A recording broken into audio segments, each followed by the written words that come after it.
주일 아침이면 저는 여러분들을 위해서 드립커피를 이렇게 내립니다.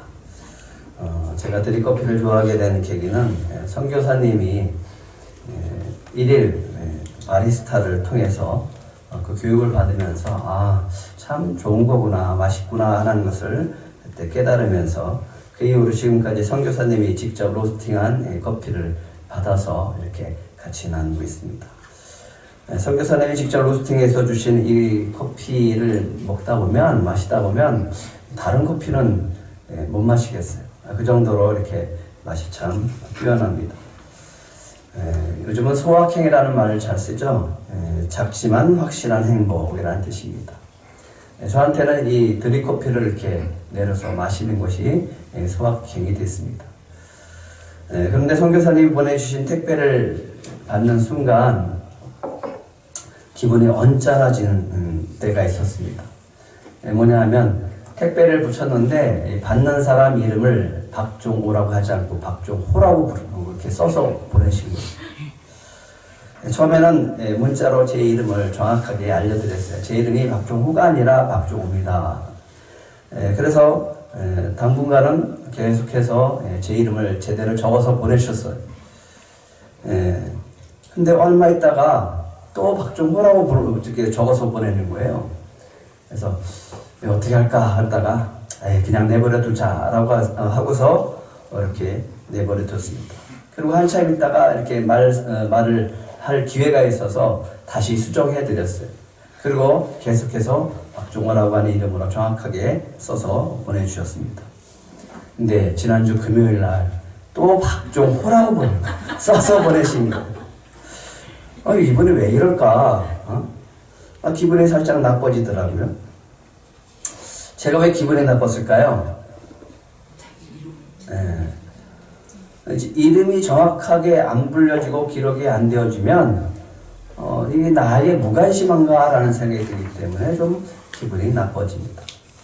이름은 곧 제 자신이기 때문에 그렇습니다. 이름은 그 사람의 존재이기 때문에 그렇습니다. 그러니까 그 이름이 좀 정확하게 바로 불려지고 기록되어야지 우리가 기쁩니다. 가끔 우리 처가댁에 가면 장모님이 딸들을 불러요. 근데 딸 부르는데 순서가 바뀌게 막 부르시는 거예요. 그럼 딸들은 항의를 하더라고요. 엄마는 그러면서 왜 그럴까요? 엄마도 내 이름을 몰라주나 하는 생각이죠. 근데 누구는 정확하게 알고 계실까요? 주님은 정확하게 알고 계십니다. 주님은 우리의 이름을 정확하게 아시고 이름을 분명히 기억하시고 계심을 믿으시기 바랍니다. 이 이름이라고 하는 생각을 하면서 찬송가 180장이 생각이 났어요. 그래서 1절만 한번 같이 불러보겠습니다. 1절.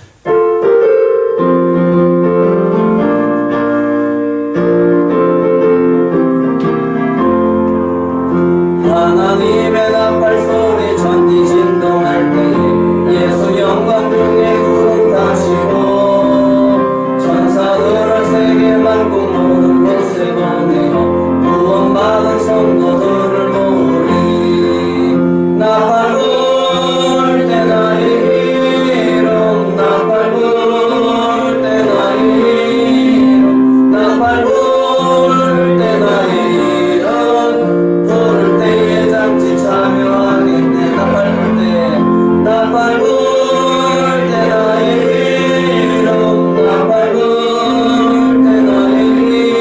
이름 나팔 불 때 나의 이름 나팔 불 때 나의 이름 부를 때에 장치 참여하겠네. 나팔 불 때 그 이름 나의 이름 나팔 불 때 누구의 이름? 나의 이름. 나팔 불 때 나의 이름 부를 때 우리는 잔치 참여한다 라고 가사가 적혀져 있습니다. 주님 오실 때 여러분들의 이름을 분명히 불러주실 줄 믿습니다. 아멘. 예수 그리스도를 구주로 영접하셨습니까? 아멘. 그렇다면 여러분들의 이름이 생명책에 기록된 줄 믿으시기 바랍니다. 아멘. 우리가 믿는 예수님은 그 이름의 뜻이 있습니다. 그 이름의 뜻이 뭘까요? 예수님도 예수님의 이름에 뜻이 있어요. 예수. 한번 따라해 보실래요? 여호와는 나의 구원이시다. 여호와는 구원이시다. 이게 예수라고 하는 이름의 뜻입니다. 절대로 잊지 마시기 바랍니다. 근데 예수라는 이름을 누가 주셨을까요? 하나님 아버지가 이 아들에게 지어준 이름입니다. 예수님이 탄생하기 전에 하나님은 천사를 요셉에게 보내셔서 이 이름을 짓게 하십니다. 마태복음 1장 21절에 보면 이렇게 기록을 하고 있습니다. 한번 같이 읽어볼까요? 시작. 아들을 낳으리니 이름을 예수라 하라. 이는 그가 자기 백성을 그들의 죄에서 구원할 자이십니다. 합니다. 이 모든 일이 된 것은 주께서 선지자로 하신 말씀을 이루려 하심이니 이르시되. 23절도 보라 처녀가 잉태의 아들을 낳을 것이요 그 이름을 임마누엘이라 하리라 하셨으니 이를 번역한즉 하나님이 우리와 함께 계시다 합니다. 예, 하나님은 하나님의 뜻을 이루기 위해서 예수님을 보내셨습니다. 하나님이 예수님을 보내시는 목적, 예수라고 하는 이름을 짓고 예수님을 보내시는 목적이 뭐예요? 그 이름을 예수라라. 이는 그가 자기 백성을 죄에서 구원할 자입니다. 예수님이 왜 오셨어요? 예수님이 왜 오셨어요? 예, 우리를 죄에서 구원하시기 위해서 오셨다라고 하는 거 믿으십니까? 그런데 그 이름을 선지자를 통해서 그 이름의 뜻을 이렇게 얘기해 주셨습니다. 보라 처녀가 잉태의 아들을 낳을 것이요 그의 이름을 뭐라고 한다? 임마누엘이라 하리라. 그 이름을 번역하면 하나님이 우리와 함께 계시다라고 합니다. 이게 하나님의 소망입니다. 하나님의 소망이 뭘까요? 네, 우리와 함께 하시는 겁니다. 하나님의 소망은 우리와 함께 하시는 겁니다. 그런데 그 하나님의 소망은 우리와 함께 하실 때 언제까지? 영원토록 함께 하시는 겁니다. 예. 그래서 임마누엘이라는 이름이 하나님이 우리와 함께 계시다라는 뜻이고 그 이름이 예수 그리스도의 이름 안에 같이 들어있는 겁니다. 그런데 하나님의 소망을 이루기 위해서는 하나님이 우리와 함께하기 위해서는 우리에게 죄가 없어야 돼요. 하나님은 죄가 있는 사람을 가까이 할 수가 없습니다. 하나님은 하나님과 우리 사이에 죄가 있으면 관계가 끊어지고 멀어질 수밖에 없습니다. 그래서 예수님을 보내시는 겁니다. 그래서 우리를 죄에서 구원하시기 위해서 예수님을 보내시는 거예요. 왜? 우리와 함께하고 싶어서. 함께하고 싶을 때 영원히 함께하고 싶은 거예요. 하나님이 우리를 사랑하십니다. 그래서 하나님이 우리를 먼저 택해 주신 줄 믿으시기 바랍니다. 요한복음 15장 16절에 이렇게 기록을 하고 있습니다. 같이 읽겠습니다. 시작. 너희가 나를 택한 것이 아니요 내가 너희를 택하여 세웠나니 이는 너희로 가서 열매를 맺게 하고 또 너희 열매가 항상 있게 하여 내 이름으로 아버지께 무엇을 구하든지 다 받게 하려 합니다. 그 사랑의 하나님이 오늘 이 예배 가운데 이 시간 가운데 함께 하신 줄 믿으시기 바랍니다. 그리고 이 시간 저와 여러분의 이름을 한 분 한 분 부르고 계심을 믿으시기 바랍니다. 아멘. 하나님께서 우리를 사랑하셔서 이 죄의 문제를 해결하기 위해서 예수님을 이 땅에 보내주셨습니다. 그러면 예수님이 이 죄의 문제를 해결하시기 위해서 거쳐야 될 그 단계가 있습니다. 그 관문이 있습니다. 이게 뭘까요? 십자가입니다. 십자가를 지셔야만 되는 분입니다. 이 죄의 문제를 해결하기 위해서는 반드시 거쳐야 될 문, 관문, 그거는 바로 십자가입니다. 예수님이 제자들과 함께 겟세마네로 올라갔습니다. 제자들에게 이렇게 얘기를 합니다. 내가 저기 가서 기도할 동안 너희들은 잠시 여기 있어라. 그리고 제자들과 좀 떨어진 곳에서 가셔서 혼자 기도하십니다. 예수님은 왜 제자들과 함께 우리 합심해서 기도하자라고 하시지 않았을까요? 왜 예수님은 제자들을 놔두고 혼자 좀 떨어진 곳에서 기도하고 계실까요? 십자가는 혼자 지셔야 되기 때문에 그렇습니다. 때로는 모든 것이 나 혼자 감당하기 힘들 때가 있어요. 야, 나 혼자다. 외롭다. 쓸쓸하다. 누군가 의지하고 싶은데 의지할 사람이 없어요. 그럼 답답함을 느끼게 되어집니다. 때로는 가정의 경제를 책임지려는데 나 혼자서 감당해야 될 때 있습니다. 그러면 굉장히 어깨가 무겁습니다. 때로는 주변에 아무런 나에게 도움 줄 사람이 아무도 없다는 생각이 들 때는 너무너무 힘들 때가 있습니다. 삶의 무게에 힘겨울 때가 있습니다. 예전에 제가 새벽 기도에 나오면 아무도 없을 때가 있었어요. 그때 저는 굉장히 혼자서 기도하는 것이 어려웠습니다. 성전에서 혼자 기도하는 것이 참 어려웠어요. 근데 어느 순간부터 주님이 함께 하신다는 것이 느껴지기 시작하면서 그 문제가 해결되어졌습니다. 지금은 이 사회가 사회적 거리를 두고 생활하기 때문에 혼자 있는 시간이 많은 때입니다. 이럴 때일수록 여러분이 주님과 함께 하는 시간이 되시기를 축복합니다. 아멘. 주님을 만날 때입니다. 그 시간에 혼자서 있는 시간은 주님과 함께 교제하고 주님을 만날 때인 줄 믿으시기 바랍니다. 아멘. 혼자라는 생각, 그런 생각이 들 때 그 생각을 떨쳐버리세요. 왜? 주님이 우리와 함께 하신 줄 믿으시기 바랍니다. 주님이 우리와 함께 하시고 성령께서 우리 안에 함께 하신 줄 믿으시기 바랍니다. 아멘. 하지만 예수님은 우리를 위해서 십자가를 혼자 지셔야 됩니다. 제자들을 두고 좀 떨어진 곳에서 기도하십니다. 그런데 지금까지 한 번도 보지 못했던 모습을 제자들에게 보이십니다. 그 모습이 바로 37절, 38절입니다.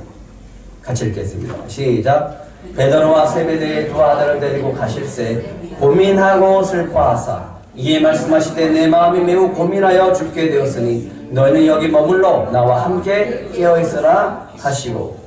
예수님도 뭐 하세요? 고민하고 슬퍼하세요. 예수님도 고민하고 슬퍼하세요. 근데 더 아주 충격적인 말씀을 하십니다. 내 마음이 매우 고민하여 죽게 되었다. 이 말은 야, 나 정말 괴로워 죽겠다, 이 말씀이에요. 누가 이 말씀 하시는 거예요? 예수님이 그러는 거예요. 예수님도 괴로워 죽겠다라는 말씀을 하시는 거예요. 이거는 우리들만 하는 줄 알았어. 네? 저만 하는 줄 알았어요. 그런데 누구도 하는 거예요? 예수님도 그 말씀하시는 거예요. 너무 인간적이지 않아요? 아니, 예수님답지가 않아요. 너무 연약해 보이지 않습니까? 근데 왜 이런 모습을 보면서 왜 이 말씀 속에서 왜 우리들에게 위로가 되어지고 또 힘이 되어질까요? 예수님도 우리와 같은 육신을 입고 있기 때문에 그렇습니다. 예수님도 인간이시기 때문에 그렇습니다. 예수님도 우리처럼 연약한 모습을 가지고 오셨기 때문에 그렇습니다. 히브리서에 보면 이렇게 얘기를 하고 있습니다. 우리에게 있는 대제사장은 우리의 연약함을 동정하지 못하실 이가 아니요 모든 일에 우리와 똑같이 시험받으신 이로되 죄는 없으시다. 예수님도 똑같이 육신을 입고 예수님도 똑같이 연약하세요. 그래서 우리에게 위로가 되어지고 그래서 우리에게 힘이 되어진다라고 하는 거예요. 만약에 예수님이 신성만 가지고 계셨다면 십자가에 못 박혔을 때 우리는 이래요. 아유, 예수님이니까 참으실 수 있겠지. 예수님이니까 고통이 없겠지. 그러면 우리에게는 아무런 은혜가 없어. 우리가 똑같이 고통을 느끼시고 우리가 똑같이 아픔을 느끼시니까 우리에게 그 십자가의 은혜가 있다라고 하는 겁니다. 에이, 예수님이니까. 에이, 예수님이니까 하는 그런 마음이 아니라 예수님도 그러셨구나. 예수님 이전까지 전혀 볼 수 없었던 모습을 우리들에게 보이십니다. 39절입니다. 39절 같이 읽겠습니다. 시작. 조금 나아가서 얼굴을 땅에 대시고 엎드려 기도하여 이르시되 내 아버지여 만일 할만하시거든 이 잔을 내게서 지나가게 하옵소서. 그러나 나의 원대로 마시옵고 아버지의 원대로 하옵소서. 어떻게 기도합니까? 내 아버지여 만일 할만하시거든 잔을 내게서 지나가게 하옵소서. 이 기도는 전혀 예수님답지 않은 기도입니다. 지금까지 예수님은 하나님의 뜻을 따라서 여기까지 오셨어요. 그런데 십자가를 지시기 직전에 예수님이 이렇게 기도합니다. 이 잔을 좀 지나가게 할 수 없습니까, 하나님? 이 잔을 좀 피할 수는 없습니까, 하나님? 이 고난을 좀 피해갈 수는 없습니까? 하나님은 전능하십니다. 얼마든지 이 잔을 피하게 하실 수 있습니다. 이 잔을 마시지 않아도 되게 하실 수 있습니다. 그런데 왜 예수님은 예수님의 뜻을 접고 그러나 나의 원대로 마시옵고 아버지 원대로 하옵소서라고 기도하고 계실까요? 예수님은 알고 계세요. 이 잔을 마셔야 된다. 이 잔을 마셔야 한다는 것을 예수님이 너무 잘 알고 있기 때문에 자신의 뜻을 접으시고 아버지의 뜻을 따라가려고 지금 애쓰며 기도하고 있다라고 하는 거예요. 예수님도 인간의 육체를 입고 오셨기 때문에 예수님도 우리와 똑같이 고난이 두렵고 죽음이 두렵다라고 하는 겁니다. 예수님도 할 수만 있다면 십자가의 고난을 피하고 싶었어요. 예수님도 할 수만 있다면 죽음을 피하고 싶었어요. 하지만 예수님이 이 땅에 오신 목적을 이루기 위해서 이 잔을 마셔야만 한다라고 하는 것을 예수님이 너무 잘 알기에 이렇게 기도를 하십니다. 그러나 나의 원대로 마시옵고 아버지 원대로 하옵소서. 우리를 죄에서 구원하기 위해서 이 잔을 마셔야 하기 때문에 주님이 오늘 이렇게 기도하고 있습니다. 나의 원대로 마시옵고 아버지 원대로 하옵소서. 누구를 위해서요? 누구를 위해서? 나를 위해서. 여러분을 위해서. 요한복음 12장 24절에 이렇게 얘기합니다. 내가 진실로 진실로 너희에게 이르노니 한 알의 밀알이 땅에 떨어져 죽지 아니하면 한 알 그대로 있고 죽으면 많은 열매를 맺느니라. 예수님이 죽어야 된다라고 하는 거예요. 그걸 아시는 거예요. 그걸 받기 위해서 지금 기도하는 거예요. 바울도 그랬습니다. 고린도후서 4장 12절에 보면 이렇게 얘기를 합니다. 그런즉 사망은 우리 안에 역사하고 생명은 너희 안에 역사하느니라. 왜 이런 말을 했을까요? 그 몇 차례 때 얘기했잖아요. 바울은 고린도 성도들을 무척 사랑했어요. 그래, 사망이 내 안에 있고 너희에게 생명이 있기를 원한다 라고 하는 거예요. 내가 죽어서 너희들을 살릴 수 있다면 그것도 각오하겠다라고 하는 마음이 바로 예수님의 마음이라고 하는 거예요. 왜? 사랑하기 때문에 그렇다. 사랑하기 때문에 그렇다는 거예요. 나를 죄에서 구원하기 위해서 오늘 예수님은 이렇게 고백을 하고 있습니다. 그렇게 기도하고 있어요.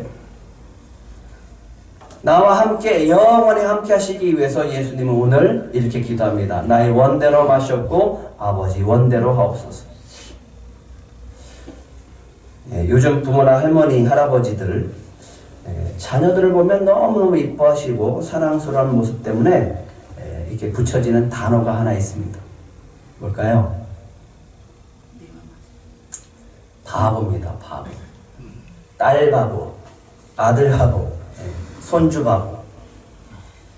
자녀를 보면 너무너무 이쁘고 사랑스러워서 어찌할 바를 모르는 거예요. 그러면서 그 부모를 일컬어서 바보라고 합니다. 딸 바보, 아들 바보. 바보가 되면 자녀가 어떻게 보이나요? 바보에 보여지는 이 자녀들의 모습. 세상에서 제일 이쁘고 세상에서 제일 사랑스럽고 세상에서 제일 똑똑하게 보이는.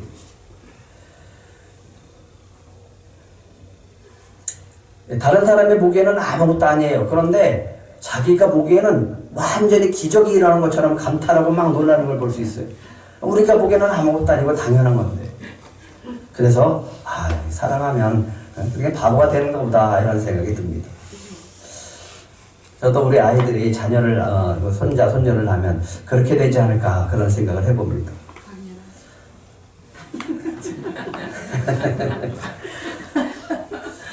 근데 이 바보들이요 진짜 바보가 되는 순간이 있습니다. 언제인지 아십니까? 아이를 이렇게 데리고 나가요. 바깥으로. 바깥에 날아갔는데 전혀 모르는 사람이 그 아이를 보고서 야, 참 너무 이쁘게 생겼다. 야, 너 참 똑똑하게 생겼다. 그럼 뭐라 그러는지 아세요? 네? 거봐, 내가 뭐라 그래. 응?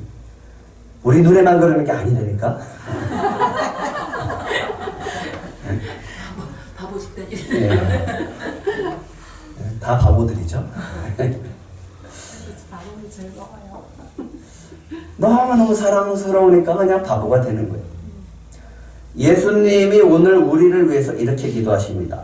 나의 원대로 마시옵고 아버지 원대로 하옵소서. 이 기도 속에 뭐가 담겨져 있어요? 하나님의 사랑이 듬뿍 담겨져 있는. 예수님의 이 기도 속에 하나님의 크고 놀라운 사랑이 오늘 여러분들 눈 속에 발견되어지기를 축복합니다. 나를 죄에서 구원하기 위해서 예수님이 오늘 이렇게 기도하고 있는 거예요. 하나님은 영원히 우리와 함께하기 위해서 예수님을 통해서 이렇게 기도하게 하는 거예요. 우리를 향한 하나님의 사랑을 위해서 예수님은 오늘 이렇게 기도하면서 자신의 생명을 포기하기를 기도하고 있습니다. 나는 감당할 수 없으니까 하나님, 내가 십자가를 질 수 있도록, 내가 죽어서 십자가에서 죽어서 저 영혼들을 구원할 수 있도록, 죄에서 구원할 수 있도록 나를 구원하기 위해서 예수님이 이렇게 기도하고 있다라고 하는 겁니다. 그런데 예수님의 연약한 모습은 여기서 그치지 않습니다. 제자들에게 오셔서 자는 것을 봅니다. 그냥 혼자서 기도하셔도 되잖아요. 근데 왜 다시 오셔서 제자들의 모습을 볼까요? 그러면서 이렇게 얘기합니다. 야, 이놈들아, 나와 함께 잠시도 이렇게 깨어 있을 수 없더냐? 예수님 지금까지 늘 혼자서 기도하셨어요. 근데 왜 제자들한테 이렇게 얘기를 하실까요? 피곤에 지쳐서 잠들어 있는 제자들한테 왜 이런 말을 할까요? 그냥 혼자서 기도하시면 되잖아요. 예수님 지금 마음이 어떻다고요? 죽을 만큼 힘들다. 내가 죽게 되었다. 죽을 만큼 두렵고 힘든 상황에 예수님 곁에 제자들이 좀 깨어 있었으면 하는 거예요. 아니, 예수님을 위해서 간절히 기도하는 거 이거 말고 그냥 눈 뜨고서 예수님이 기도하는 것만 바라봐줘도 저놈들이 깨어 있는 것만 해도 예수님에게는 위로가 될 수 있는 거예요. 근데 하나님 이것조차 허락하지 않습니다. 왜 그럴까요? 이것까지도 예수님이 다 짊어지셔야 됩니다. 하나님은 그것까지도 예수님에게 다 짊어지게 하는 거예요.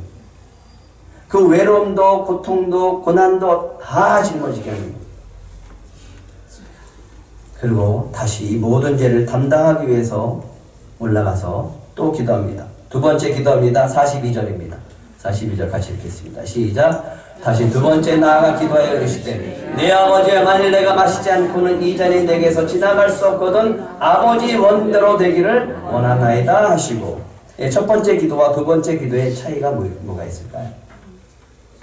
첫 번째 기도는 내 아버지여, 만일 할만하시거든 이 잔을 내게서 지나가게 하옵소서. 그러나 나의 원대로 마시옵고 아버지 원대로 하옵소서. 두 번째 기도는 내 아버지여, 만일 내가 마시지 않고는 이 잔이 내게서 지나갈 수 없거든 아버지 원대로 되기를 원하나이다. 어떤 차이가 있을까요?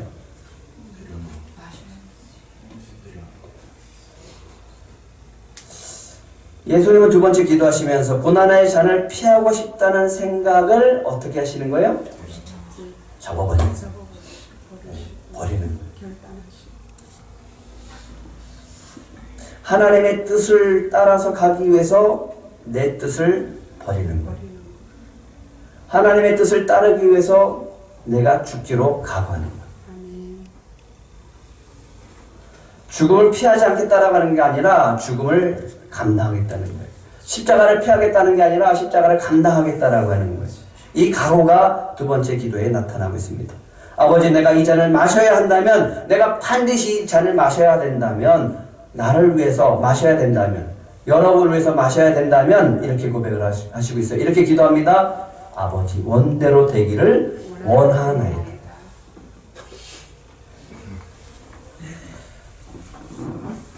예수님은 그렇게 결단하고 있는 거예요. 예수님 그동안 쉬었나요? 예수님이 쉬지 않았어요. 병자를 고쳐주셨어요. 귀신 들린 자들은 쫓아주셨어요. 시간만 나면 사람들이 모일 때마다 천국 복음을 전해주셨습니다. 안식일까지 병을 고쳐주셨어요. 그래서 유대인들이 얘기했습니다. 당신은 왜 안식일을 지키지 않냐고. 그래서 핍박을 합니다. 왜 안식일까지 병을 고쳐주냐고. 그래서 박해를 했습니다. 예수님은 그런 유대인들을 향해서 얘기합니다. 내 아버지께서 이제까지 일하시니 나도 일한다. 왜 하나님이 지금까지 일하실까요? 하나님은 도대체 무슨 일을 하세요? 왜 예수님은 계속 일을 하셨어요? 인간의 죄로 인해서 다 망가지고 흐트러지고 깨져버렸어요. 그래서 하나님이 계속 고쳐주는 거예요. 예수님이 이 땅에 오셔서 그래서 병든 자를 고쳐주시는 거예요. 귀신 들린 자를 쫓아주시는 거예요. 다시 회복시켜 주시는 거예요. 그러면서 유대인들에게 얘기를 합니다. 유대인들은 안식일을 지키는 것이 율법이에요. 근데 그 율법이 자신들을 올감했습니다. 가둬버린 거예요. 그래서 갇혀버렸어요. 지키기 위해서 애쓰다 보니까 정작 하나님이 주시는 안식과 쉼은 그리고 자유는 누리지 못하고 살아가는 거예요. 그래서 예수님이 얘기하십니다. 수고하고 무거운 짐진 자들아 다 내게로 오라. 내가 너희를 쉬게 하겠다. 나는 온유하고 겸손하니 내 멍에를 메고 내게 배우라. 그리하면 너희 마음에 안식을 얻을 것이다. 나는 율법을 철저하게 지킵니다. 그런데 왜 당신은 안식일을 안 지킵니까? 그런데 정작 본인은 안식을 못 누리고 있어요. 얼마나 불쌍합니까? 나는 율법을 철저히 지킵니다. 남들은 막 정죄하면서 본인에게는 자유가 없어요. 얼마나 불쌍해요. 그래서 예수님이 얘기한 겁니다. 수고하고 무거운 짐진 자들아 다 내게로 와라. 그러면 너희 마음이 안식을 얻을 것이다. 예수님이 십자가를 지기 위해서 오늘 결단하고 계십니다. 아버지 원대로 되기를 원하나이다. 내 아버지여, 만일 내가 마시지 않고는 이 잔이 내게서 지나갈 수 없거든 아버지의 원대로 되기를 원하나이다. 왜 이렇게 결단하실까요? 죄로 인해서 하나님과 우리가 멀어졌어요. 멀어져 버렸어요. 그래서 우리와 다시 화목하게 하기 위해서 화목제물이 되겠다라고 결단하시는 겁니다. 율법의 노예가 되어져서 자유와 안식을 누리지 못하는 영혼들이 있습니다. 그 영혼들에게 자유와 안식을 주기 위해서 예수님이 오늘 결단하고 있는 거예요. 예수를 믿어도 자유가 없어요. 예수를 믿어도 쉼이 없어요. 무거운 짐진 자들아 다 내게로 오라 그랬어요. 그 무거운 짐을 좀 주님께 맡기라고 그랬어요. 그런데 우리는 주님 앞에 그렇게 고백을 해놓고 늘 그 무거운 짐을 지면서 힘들어하면서 살아갑니다. 맡기라고요. 알겠습니다. 그래놓고서 그 짐은 여전히 우리가 짊어지고 간다라고 하는 거예요. 쉼이 없어요. 안식이 없습니다. 자유가 없어요. 주님 안에서 그냥 쉬면 되는데 주님 안에서 뭔가를 막 하려고 애를 쓰다가 그냥 지쳐버리는 거예요. 쉼이 없어요. 안식이 없어요. 좀 쉬어라. 내 안에서 좀 즐거워하고 기뻐하고 쉬어라 그랬는데도 아닙니다. 아닙니다. 나는 주를 위해서 뭔가를 해야 됩니다. 그러면서 지쳐버리는 거예요. 그러면서 거기까지는 좋은데 그러고 나서 이렇게 고백을 합니다. 그렇게 이렇게 투정을 해요. 왜 이런 고난을 저에게 주십니까? 우리 기도를 잘 살펴보면 이렇게 얘기를 합니다. 주님이 원하시는 것이 아니라 내가 원하는 것을 이루게 하여 주시옵소서. 주님을 위하는 것이 아니라 내가 이렇게 할 건데 이렇게 성공을 위해서 이렇게 해 주시옵소서. 주님이 원하시는 것이 아니라 내가 이렇게 이만한 돈을 벌기 위해서 내가 주님을 위해서 쓸 건데 이렇게 벌게 해주세요. 주님이 원하시는 것이 아니라 내 쌓은 공로와 업적을 인정받기 위해서 기도하고요. 주님을 자랑하는 것이 아니라 나를 자랑하기 위해서 열심히 일합니다. 하나님의 나라가 아니라 내 나라를 쌓으면서 내 나라를 구축하기 위해서 열심히 일하고 있다가 결국은 지치고 쉼도 없고 자유도 누리지 못하는 것을 보게 되어집니다. 그러다가 하나님과 멀어집니다. 예수님 오늘 이거로 죄로 인해서 하나님과 멀어진 우리를 다시 가깝게 하기 위해서 오늘 결단하고 이렇게 기도합니다. 내 아버지야, 만일 내가 마시지 않고는 이 잔을 내가 마셔야 한다면, 반드시 해야 된다면 마시겠습니다. 내가 아버지 원대로 마시겠습니다. 내 생명을 주님께 드리겠습니다. 라고 결단하고 있습니다.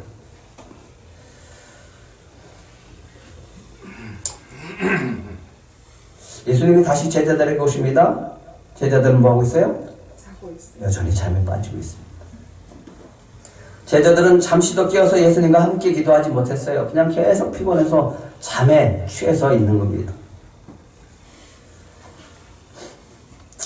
예수님의 고민이나 예수님의 고통이나 그 아픔을 같이 공유하지 못하는 거예요. 이 모습을 보면서 너무너무 안타까운 거예요. 그런데 이것까지도 하나님이 예수님에게 다 짊어지는 거예요. 왜? 인간의 공로가 인간의 위로는 요만큼도 들어가서는 안 됩니다. 십자가는. 예수님이 그것까지, 우리의 많은 것까지도 다 담당하셔야 되기 때문에 그 모든 것을 다 하나님은 예수님께 부여하시는 거예요. 하나님이 하시는 겁니다. 온전히 예수님이 다 감당하셔야 되기 때문에 그렇습니다. 그런데 더 놀라운 것은 예수님도 십자가를 지시기 위해서 오늘 인간의 공로를 다 물리치고 혼자 결단하십니다. 그래서 세 번째 기도합니다. 똑같이 기도하시죠? 42절 한번 다시 읽겠습니다. 시작. 내 아버지여, 만일 내가 마시지 않고는 이 잔이 내게서 지나갈 수 없거든 아버지의 원대로 되기를 원하나이다. 여전히 혼자서 기도하십니다. 그리고 결단하십니다. 그리고 제자들한테 오세요. 이제는 자고 쉬라. 여태껏 쉬었는데 뭘 또 쉬어요. 이제는 자고 쉬라. 보라, 때가 가까이 왔으니 인자가 죄인의 손에 팔리리라. 일어나라, 함께 가자. 보라, 나를 파는 자가 가까이 왔느니라. 이 말의 뜻은 이거예요. 와라, 내가 십자가를 지겠다. 그리고 예수님이 팔려 가시는 거예요. 예수님이 붙잡혀 가시는 거예요. 왜? 하나님이 우리를 죄에서 구원하시기 위해서. 하나님은 오늘 작정하십니다. 우리를 죄에서 구원하시기 위해서 예수님을 버리기로 작정하십니다. 십자가에서까지 버리시기로 작정하십니다. 예수님은요, 작정하십니다. 예수님이 그 십자가를 감당하시고 죽기로 감당하시고 십자가를 지기 위해서 떠나십니다. 그렇다면 오늘 우리가 해야 될 게 뭘까요? 요한복음 15장 16절 아까 말씀을 드렸죠? 누가 먼저 택했다고요? 네? 우리가 하나님을 택한 게 아니라 하나님이 우리를 택했습니다. 왜? 왜 우리를 택하셨냐고요? 왜 나 같은 사람을 택하셨냐고요? 하나님이 우리를 사랑하시니까. 그리고 영원히 함께 하시길 원하시니까.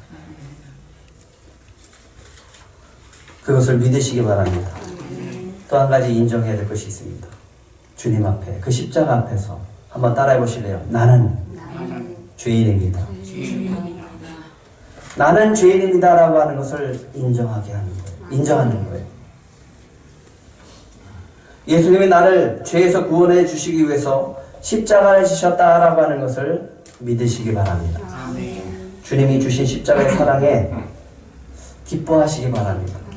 주님이 원하시는 것이 있어요. 그 고통을 나눠받는 게 아니라 내가 그 고통을 다 담당했으니까 너는 그 십자가 안에서, 그 은혜 안에서 기뻐하라고 하는 거예요.